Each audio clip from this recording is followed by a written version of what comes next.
Hello, welcome to What the Flick, or welcome back to What the Flick. We never left, we're still here. I'm Christy, that's Alonso, that's Matt. Trailers, they come out all the time. Sometimes we watch them and tell you about them. Today is one of those days. There are more superhero movies coming. Infinity War, it's happened, it's come and gone. However, there are other characters in the MCU who still get their own movies, like Ant-Man. So, how long have you been Ant-Man again? Not long. It just sort of happened. I wish I could fight bad guys like you. I seem to mess it up almost every time. Maybe you just need someone watching your back. Hi.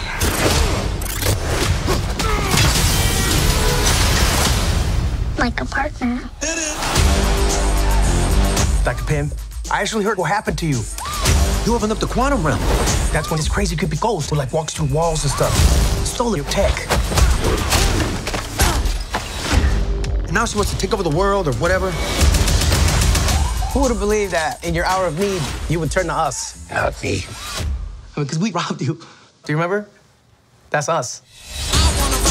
The only chance we've got is both of you. This looks fun. The first Ant-Man was fun.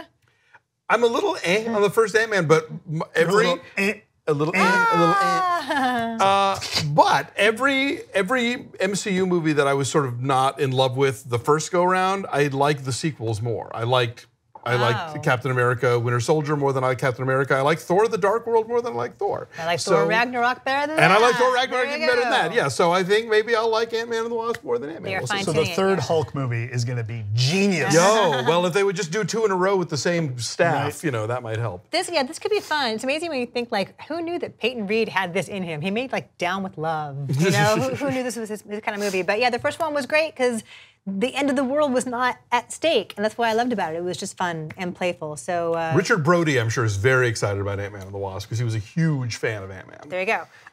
There is another trailer coming out. So the man who killed Don Quixote is finally going to see the light of day. Terry Gilliam started working on this movie in like 2000, and it's finally going to come out. Take a look at the trailer.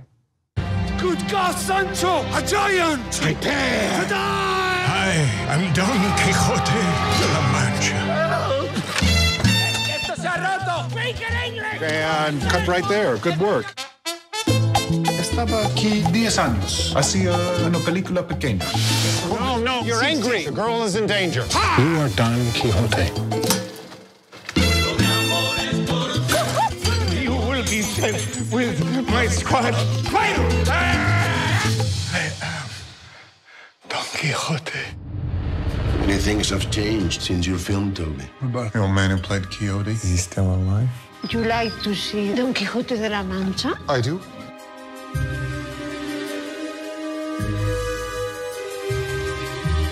Sancho? You crazy peasant. You think you can hide from me? We shall have such great adventures together.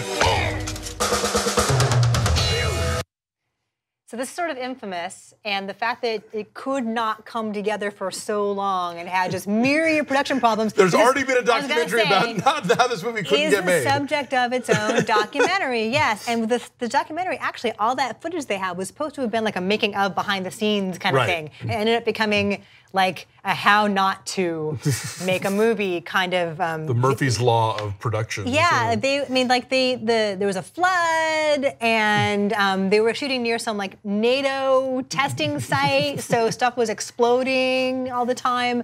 Johnny Depp was originally supposed to star in this with Vanessa Paradis, just as a little time capsule here of how long ago it was, and Jean Rochefort learned English to play Don Quixote, and now we have Adam Driver and Jonathan Pryce. Yeah. And it looks like a Terry Gilliam movie, for better and for worse in every way, right?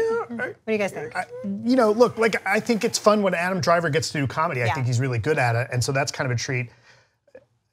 This, I think, you know, as the press tour happens for this movie, Gilliam will get pulled out of the press tour. That's my... Why? Because he's made some comments about the Me Too movement, and then I believe Ellen Barkin said something on Twitter about not being alone in an elevator with Terry Gilliam, and I think that's all going to get covered again, and that's going to make it tough for that film. Well, I'm glad he got this off his chest. He's clearly been trying to get it made forever. But when's the last good Terry Gilliam movie? It's been a long time. Can you name it? I gotta look. We gotta troll through IMDb to remind ourselves. I mean, okay, I didn't see Fear and Loathing, so there are people who will defend that Time one. Bandits. For me, I'll say Baron Munchausen. Okay. But that was 30 years ago. It's been a long time. Well, he's been busy making his Don Quixote movie.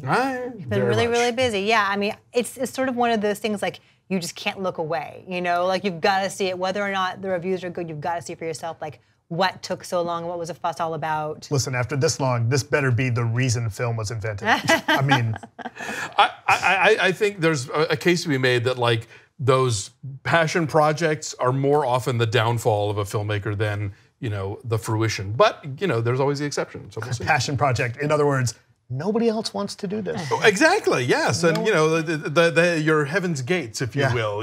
It's a labor of love. That's also code. No, definitely. All right, we got a third one to talk about here. Fans. It is this was a hit and an award winner at Sundance. It's called Monsters and Men. Take a look. Step back, please. I'm back. All right, sir. Just step back, please. Right there and walk there. I'm walking home anyway. Yo,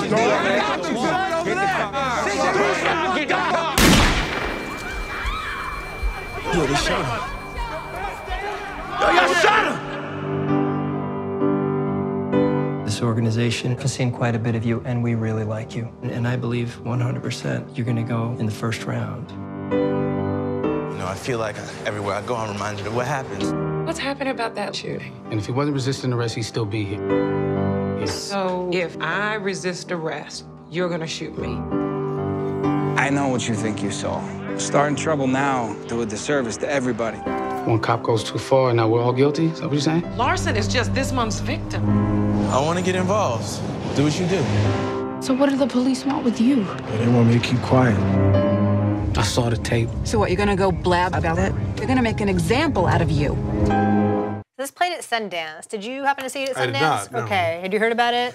Not really, Okay. no. I mean, but there were a lot of films this year that kind of dealt with various aspects of Black Lives Matter or sort of the Black experience. There was Blind Spotting and Sorry to Bother You and, a lot of different stuff like that.